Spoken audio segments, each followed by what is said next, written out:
What's up, guys? How's it going? Good evening. How you doing? Let's get right into it, guys. Not a financial advisor, not financial advice. Make sure you guys are doing your research out there, okay? Also, guys, if you want, I keep getting asked, as I said earlier, people are asking me in the comments about my exit plans for like Jasmy and other projects. Guys, that is a perk over on the members side. If you want to join the Gem Hunters, we will be putting out our plans for exiting on the members side. We're also helping members create their own exit plans in the bull run of 2025. So if you want to be a part of that, if you want to get exclusive content on early microcap gems, then definitely click the join button down below for that. And let's get into the market here, guys. Jasmy still holding up almost 3%. Nice pump. SEI up 5.5%. Dion Protocol. Matic's having a nice little pump too. I still have to get me a nice bag of Matic. I haven't done that yet. I'm still working on Caspa. Link, like a boss, 18%. Bitcoin still just a hair under 30,000. Gallon's having a nice pump. CASP is up almost 2.5%. Nice day, guys. It is a nice day. Guys, I was telling you guys that $85 for Quant, it was a good buy. Hopefully some of you guys picked it up. It's still a good buy at $89 for sure. XRP, 1.5% up. Nice day, guys. Nice green day. I like it. I like it a lot. I like it a lot. Let's see what's going on, guys. So, guys, listen.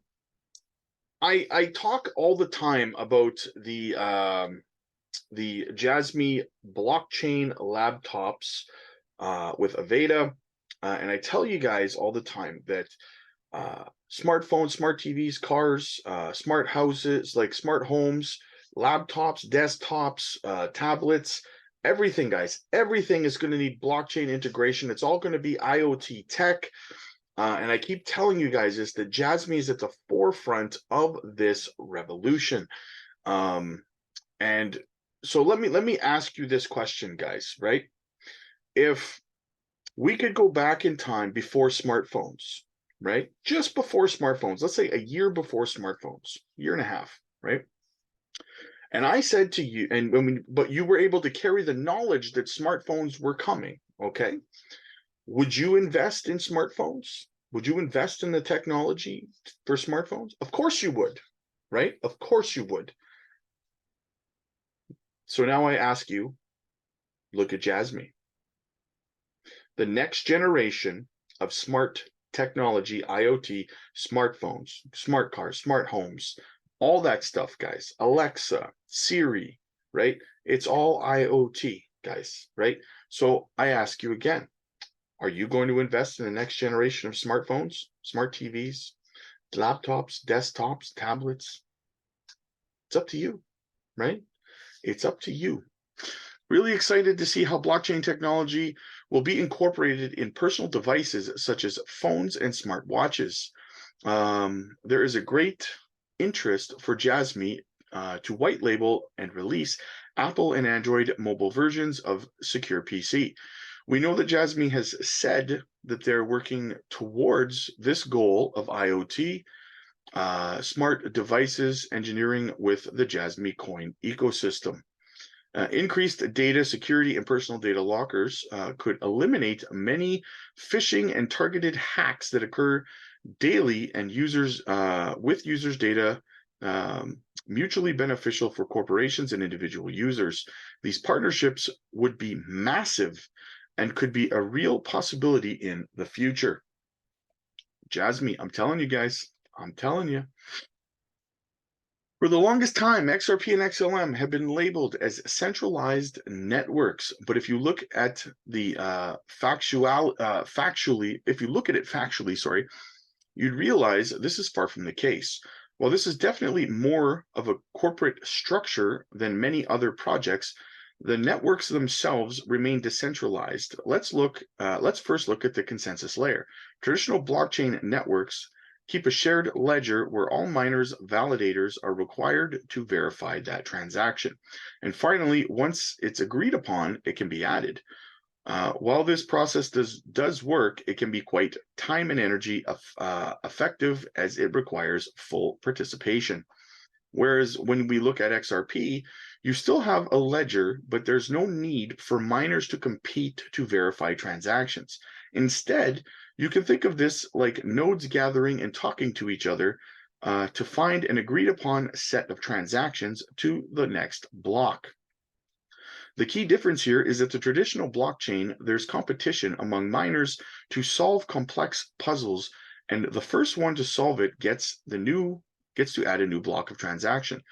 On XRP, there's no competition, as everyone works together to agree on the transactions.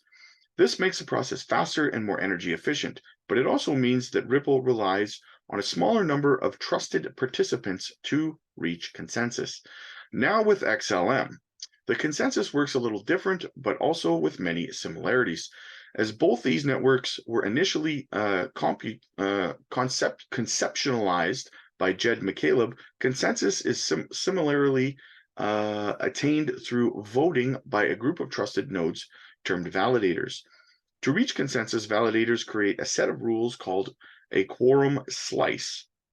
This defines who gets to participate and how they vote. The quorum refers to the number of nodes required to reach consensus in a system. Quorum slices are a list of other nodes that a node considers trustworthy. A quorum slice can conceive another specific node to agree or convince. Think of it like sharded parts of a network disclosing and sharing information. Unlike traditional consensus mechanisms, SCP allows each participant's voice in decided validity of transactions. Now that both of these networks share in common when it comes to consensus and validation is the openness of it, and largely what makes it decentralized.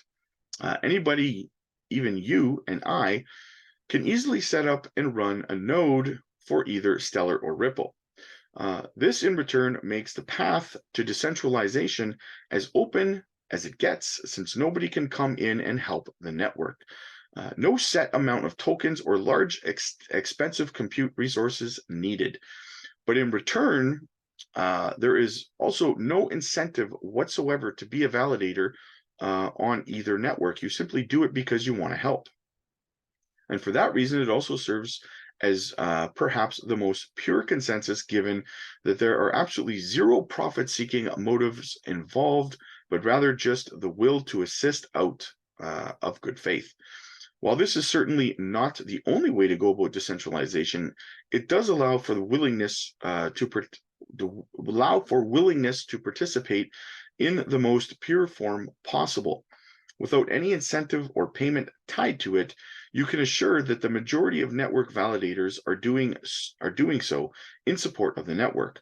Both the IMF and WEF have also given their opinions within reports on Ripple and Stellar, claiming that they are both significantly decentralized networks. While smaller than many networks in terms of amount of validators, the removal of the underlying tokens in the mechanism allows everyone to be on fair ground.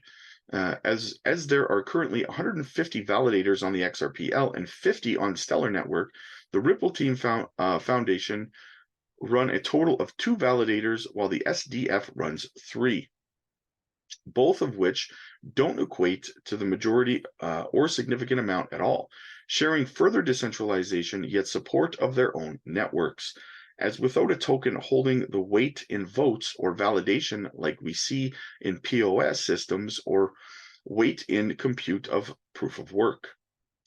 This ensures that every validating member is on even ground with an equal say depending on their reputation in the network, the way it should be. So I'm getting dry mouth here, guys. Numbers of validators are only as valuable as the amount of trusted validators in the network. This is all to say that decentralization isn't black and white, but rather it should be seen as a moving scale of sorts, where there are certain levels to decentralization. The decentralization you may see in projects like BTC or TA Tau would certainly be greater than that of HBAR or Casper. But it doesn't mean that those networks aren't decentralized whatsoever. It simply shows the decentralization method of the latter are achieved in different aspects. Sorry, I already read that part. With both XRP and XLM being networks focused on the financial sector, it's likely that going 100% decentralized would be the equivalent of shooting themselves in the foot before a race. For this reason, the method that Ripple and Stellar have used to opt for suitable decentralization has now shown an open, and inclusive, and working model. Decentralization through participation rather than decentralization through incentivization. And when it comes to the new financial system, full participation is where we're aiming for. Very, very true, guys. People keep arguing over whether XRP and XLM are decentralized. Yes, they are. Let's look over here. Gary, you were warned to put your moon boots on, but you didn't listen, and the judge had to put them on for you. I hope you learned your lesson. Come on, don't fight innovation. Level the playing field. Stay XRP strong. You heard it here first. Below is an article from Sato on the Communication Tech Conference 2022 site in December of 2022. Sato said that the Jasmy had just reached the growth stage. So here he says, we have been pursuing new communication using distributed technology among them. We have announced a technology called personal data lockers that consider how individuals can name their unique information, platinum data, and how to build an environment that can be actively used as their own. I am interested in the development of agent functions using the edge AI that seem to be synergizing in this technology area. The chips and modules that secure IoT devices in one step. We are still an immature company, meaning Jasmy. We are still an immature company that has reached the beginning of the growth process, but as a platformer from Japan, we not only aim to enrich the lives of more people around the world, we also have a good business eye. I think that the ambition to provide solutions that will satisfy those who do not will never be the same as any company. That is correct. Jasmy is one of a kind. In 1998, Bill Gates argued to end the ban on encryption. The rationale, the ban was quote unquote, sending business to oversee firms. In 2023, Brian Armstrong is making the same argument. History rhymes. And finally, guys, why is Algorand trending? Because it's friggin' awesome. So smash a like, smash the subscribe button, guys. Make sure you click the join button down below to become a member and join the Gem Hunters. Exclusive content. Once again, you also get one-on-one video calls with me, guys. We go over your portfolio. We help you create an exit plan, a portfolio building plan, and I will see you guys in the next one. So just remember to support the channel because you love me. See you later.